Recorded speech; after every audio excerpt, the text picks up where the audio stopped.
Hi, and welcome to Monday Marks, a studio vlog about play, practice, and process.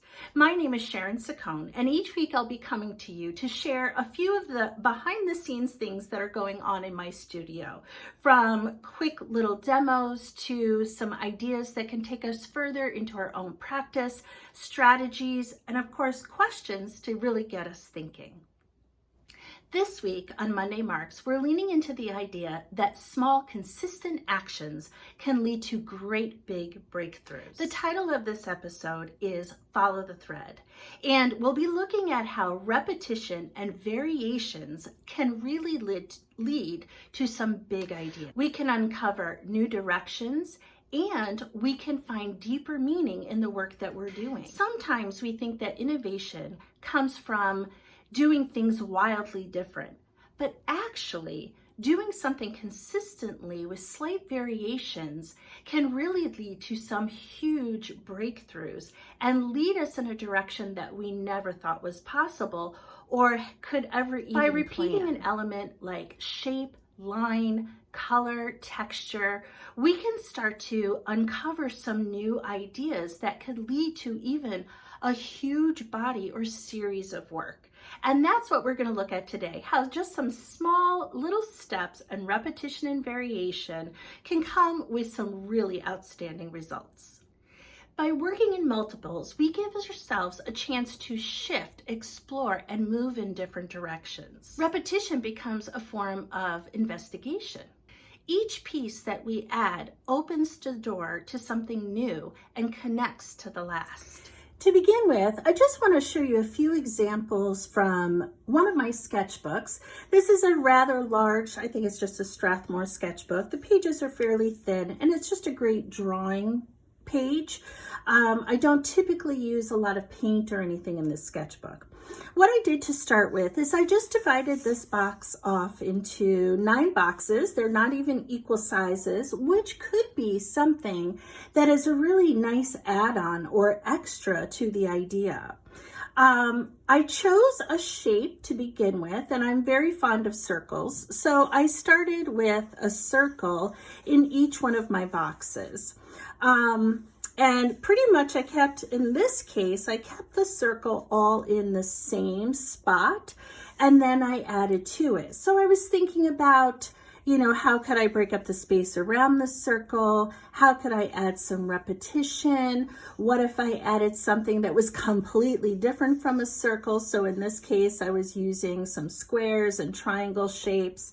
How could I make something look like it's flowing around? How could I connect circles, repeat circles, small circles, dividing the circle, thinking about the circle as just a decorative element, texture and action to the circle, and then maybe a circle that's just a little bit more wonky. But by repeating that circle, I now have 9 completely different ideas that I could think about as something that I enjoy or I like. So it gives me something to work with, and circles often show up in my artwork a lot. In this one, I chose something completely different. I chose to use a rectangle. So I was thinking about, in this one, it almost feels like docks and water. And here I combined the rectangle with the circle, just repeated the rectangle, but this time in different directions. So I wasn't keeping the rectangle the same. I tried some vertical, some horizontal, some diagonal. I tried rectangles next to squares and large open spaces, a rectangle next to these kind of circular stone shapes. Here, I'm actually looking at how rectangles are part of architecture. And I think I liked that idea enough that I also started to kind of think architecturally here as well. Each one of these spaces completely different, a completely different way of thinking about the rectangle. And I've completely removed, out of all of this, I've removed color completely so that I'm just focusing on the shape and then also the thickness and thinness of line, black and white, and just playing with that over and over again. This is an exercise that I've actually done with my elementary students, especially during COVID time when we were all online. This was a really low lift way for me to work with kids online. And so this one has a little bit more of, kind of a whimsical, childlike way of thinking. And what I used here was almost like a jelly bean shape. And so that I could think about how many different ways could I use that shape that was just really fun for the kids. And then I showed them how they could add color to their artwork as well. So that was just a really fun way to work with young children and get them thinking about that repetition and variation as well. And even though all of these, I was working in boxes, here I went beyond the boundary of the box. So I kept that line very thin. And I kept using the same shape. In this case, I think it was probably like the head shape of a bird, and using it over, or it might have been the body shape actually, and using that over and over again and sticking with a single theme. And how many different ways could I use that shape, connect, like here they're all standing on top of each other. I kind of had a duck going down into the water, but something coming out of the water. And then I was thinking about, I could add like a shoreline. So my idea just kept building on one another until I got something that was kind of interesting. The same thing happened here. Again, I went beyond the boundaries. So, what if my boundary was a really big rectangle? A very small rectangle. So the boxes don't have to be equal. Here I was using a square, and that square ended up becoming a pot for plants. And thinking about how I could break up that shape, and maybe that shape could go behind things, and then doing some repetition of plants and different kinds of plants. So it gave me something really interesting, because I didn't have to have constraints of the box either. So there's lots of ways that you can approach this. These are just a couple. I know a lot of people are really into grid journaling, and this is where I'm experimenting really with a repeated pattern that I got from a stencil. So I kept repeating that stencil shape throughout and just using a black pen. And I think I probably came in here with some paint pens and things like that, just keeping my color very, very simple in the blue category. But you can see how color can really give you something to explore with composition. And here I'm not looking for any kind of recognizable subject. I'm just playing with design completely. You could also take something like collage. And here I took some of the same collage elements and I repeated them into these different boxes. I was also playing with the idea of landscape and keeping it a very loose, very abstract kind of landscape, even though it has that feel. And just repeating not only color, but repeating collage papers and thinking about how to use them in a slightly different way. I do that a lot. Here, again, with this grid, I'm just playing with color. Here I was playing with composition and birds and this feeling of openness and space and flight. So by doing this repetition and variation, you really can explore and go beyond just the obvious. So something really great to think about. So let me show you how you might get started. So all you need are some very basic tools. You could use a ruler. You could use a painter's straight edge. You could even use a piece of paper, or you can draw freehand. It really depends on how structured you are and how much it means to you to have things perfect. I am not a perfectionist. I just kind of like to wing it, especially in my sketchbook. This is a great warm-up activity. It's just a way to get started. Maybe before I start working on something that's really intense or thought-provoking, this could be a great warm-up activity. So you don't have to keep your boxes equal. You don't even have to have boxes. I drew this in pencil, but for camera's sake, it might have been better for me to actually, use, a marker. Looks like this one is starting to dry out a little bit. But once you have your idea down, the next step is to really think about, so what do you want to start with? Do you want to start with a shape? Do you want to start with a line?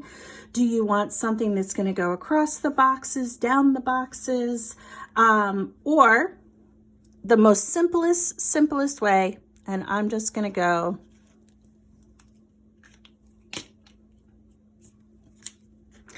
or just the simplest way, start with a shape. But why does the shape have to be in the same place? Could the shape be really large? Could it be so large that it fills the entire space and goes beyond? Could it be something that is really small and repeated? How many different ways could I think about? Could I have everything going off the edge? Or do I need everything to be contained within the edge? Do I want to think in triads? Do I want to think in, what would it be like if I worked in a square format within this? What if I had only something different? Maybe I only thought about my shape in my corners. What would that be like? So it just gives me a different way to play. So I already have a multitude of ways to think about the circle, and then I can go from there. Do I want my circle to radiate outwards?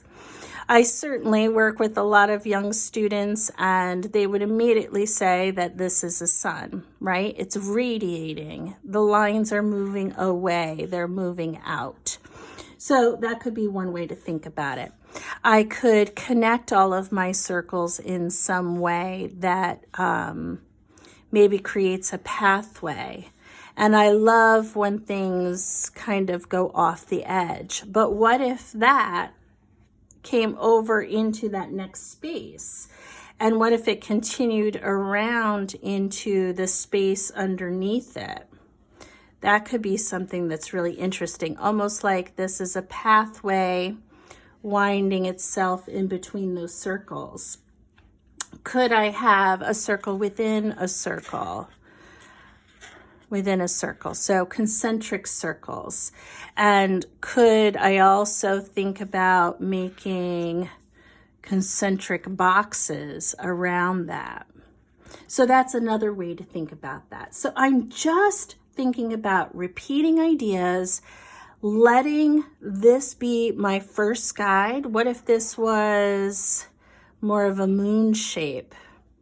And now maybe I'm getting into some kind of the ethereal, sun and moon. I didn't even make that connection until just this moment. So, maybe I want to bring in some stars, or I want to bring in, now it's starting to look a little bit like a banana shape. A constellation. So already I'm starting to come up with themes, like maybe this is a hole in space where things are being sucked in and out of. Maybe it's the Milky Way. So there's lots of different, ways to think about this. What if I filled in around the circles here?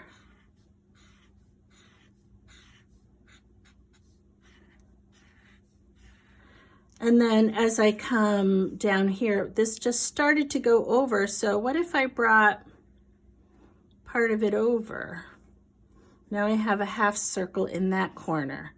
So what if I turn that into like a half circle? What if I made this a huge one? What if this was a very thin one? That creates an interesting space in here. I almost started to feel like this was a drip kind of falling down. So as I move from box to box, I can let one thing inform another. It doesn't have to just be contained. And then I can start to see, well, where are things starting to connect in a different way? You know, how can I make them work together? So here I started thinking about, you know, I can start thinking about thickness and thinness of line, which is going to make everything a lot more interesting. Maybe I create a repeated pattern of thick, then thin, then thick. So this is grabbing so much attention. Maybe I want to start bringing some of that thick and thin over into this area as well. Maybe this is an open line and I want this to be a closed one that's really filled in. So I can just keep working from box to box to box just to come up with, like, how did these different variations start to interact in different ways for me? I haven't had a filled in circle. Oh my gosh, it looks like, I feel like this needs teeth of some kind.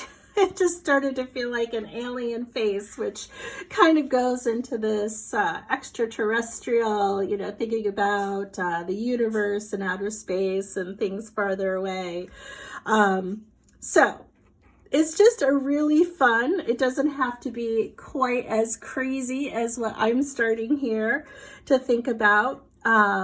It can really start to maybe work more towards your own interests, such as for me, birds are a huge interest. They mean everything to me, just anything about birds. So, you know, what if I had started with a single feather and then kind of looked to see where that went? So just keep going with this exercise until you get to a point where you have a full page. And if you're still excited or still feeling like you're warming up, don't be afraid to move on to another page and go maybe in an entirely different direction. So just have fun. As you were following your own thread today, what made you think about the shape, the color, the line, the texture a little different each time? What made you curious and want to go further or to go deeper or to add more? Was there something that you started to notice that connected all of your pieces together? That's something I want you to think about as you maybe try this experiment multiple times. It's a great warm-up just to get you working, creating, thinking through repetition and variation. So have fun with this, and I would love to know your results. So let me know below. If anything that I said or showed you today sparks a little bit of interest for you, I would love to have you come join me on Make Your Mark Monday, which is my bi-weekly newsletter where I share more strategies, more questions, more ideas to get you thinking and working on your own play, practice, and process. See you next time.